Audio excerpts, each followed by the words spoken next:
सब कुछ ठीक हो जाने के बाद अगर आप बाहर घूमने की प्लानिंग बना रहे हैं और अगर आपको एक अच्छा होटल सस्ते दामों में चाहिए तो आपके लिए मेरे पास कुछ सुपर टिप्स हैं। सबसे पहले तो आप होटल में सुबह फोन करके रूम कभी बुक ना करें, क्योंकि सुबह के टाइम बहुत कस्टमर होते हैं, आपको महंगे दामों में ही रूम मिलेगा।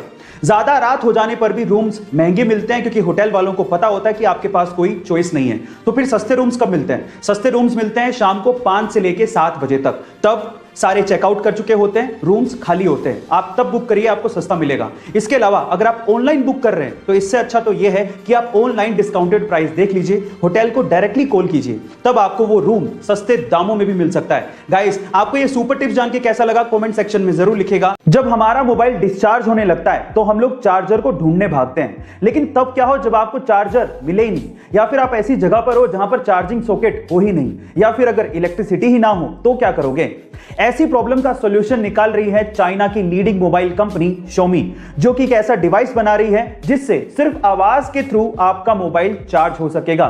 इसे साउंड चार्जिंग डिवाइस कहा जा रहा है। अब ये काम कैसे करेगा? सबसे पहले आपके साउंड को इकट्ठा करेगा और उन एनवायरमेंटल वाइब्रेशंस को ये मैकेनिकल वाइब्रेशंस में कन्वर्ट करेगा, फिर मैकेनिकल वाइब्रेशंस को इलेक्ट्रिकल एनर्जी में कन्वर्ट करके आपके मोबाइल को चार्ज किया जाएगा। अब सुनने में ये अविश्वसनीय लग रहा है, लेकिन एक्चुअली इस पे काम चल रहा है। गाइस, आपको ये टेक्निकल फैक्ट सुन के कैसा लगा कमेंट सेक्शन में जरूर लिखिएगा। चेस यानी कि शतरंज को बुद्धिमान लोगों का खेल माना जाता है और इसे इंडिया में ही इन्वेंट किया गया था। पर अगर मैं आपसे सवाल पूछूं कि एक ही टाइम पे एक ही चेस बोर्ड पे कितने मैक्सिमम प्लेयर खेल सकते हैं तो आप लोग क्या कहेंगे? आप में से अधिकतर लोगों का जवाब होगा 2।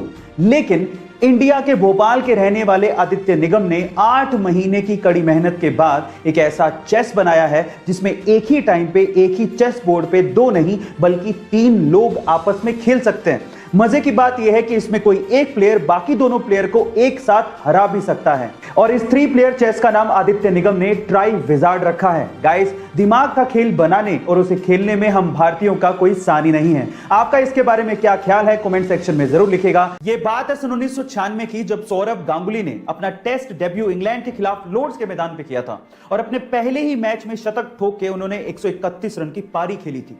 25 साल बीत जाने के बाद भी रिकॉर्ड कायम था, लेकिन अभी रिसेंटली न्यूजीलैंड के खिलाड़ी डेवॉन कॉनवे ने इस रिकॉर्ड को तोड़ दिया। जी हां गाइस, डेवॉन कॉनवे ने अपने डेब्यू मैच में इंग्लैंड के खिलाफ लॉर्ड्स के मैदान पर 200 रन की नाबाद पारी खेली और यह रिकॉर्ड अपने नाम कर लिया। गाइस, मजे की बात यह है कि सौरभ गांगुली और डेवॉन कॉनवे दोनों की बर्थ डेट 8 जुलाई ही है, दोनों ही लेफ्ट हैंडी बैट्समैन है और दोनों ने ही अपना टेस्ट डेब्यू इंग्लैंड के खिलाफ लॉर्ड्स के मैदान में करके शतक ठोके। गाइस, आपको ये इंफॉर्मेशन कैसी लगी चैट सेक्शन में जरूर लिखिएगा। यूएफओ, एलियंस और एलियंस की दुनिया, ये हमेशा से ही हमारा ध्यान खींचती आई है। इस रहस्यमय दुनिया के बारे में हम हमेशा से ही और जानना चाहते हैं और हमेशा हम लोग यही मानते आए हैं कि एलियंस हमारी धरती पर आउटर स्पेस यानी कि बाहरी दुनिया से यूएफओ के थ्रू आते रहे होंगे। लेकिन आईसीईआर एक ऐसी संस्था जो कि एलियंस की दुनिया और यूएफओ के ऊपर रिसर्च करती है, उसके वाइस प्रेसिडेंट का यह कहना है कि एलियंस कहीं आउटर स्पेस से नहीं आते बल्कि समंदर की गहराइयों से आते हैं। उनका तो यह भी कहना है कि समंदर की गहराइयों में एलियंस के बेस हो सकते हैं। ओह माय गॉड गाइस, सच्चाई क्या है ये तो हम नहीं जानते, लेकिन एलियंस के बारे में यह खबर हमारी जिज्ञासा को और बढ़ा देती है। गाइस, आपको ये खबर सुन के कैसा लगा चैट सेक्शन में जरूर लिखिएगा। अभी तक तो दुनिया के अरबपतियों में स्पेस की खबरों को लेके सिर्फ एलोन मस्क की सुर्खियों में रहते थे, लेकिन अब अमेज़न के मालिक जेफ बेजोस भी स्पेस की खबरों को लेके सुर्खियों में हैं। ऐसा इसीलिए क्योंकि 20 जुलाई 2021 को वो अपने भाई मार्क बेजोस के साथ स्पेस की यात्रा पर जाने वाले हैं, और ऐसा करने वाले वो दुनिया के पहले मिलियनेयर भी बनने वाले हैं। वो अपनी स्पेस कंपनी ब्लू ओरिजिन के तैयार किए हुए रॉकेट कैप्सूल न्यू शेफर्ड से स्पेस जाएंगे, और 20 जुलाई की ही डेट को सिर्फ इसलिए चुना गया क्योंकि 20 जुलाई के ही दिन अपोलो 11 चांद पे लैंड हुआ था और नील आर्मस्ट्रांग ने चांद पे कदम रखा था। गाइस, आपको ये इंफॉर्मेशन कैसी लगी चैट सेक्शन में जरूर लिखिएगा।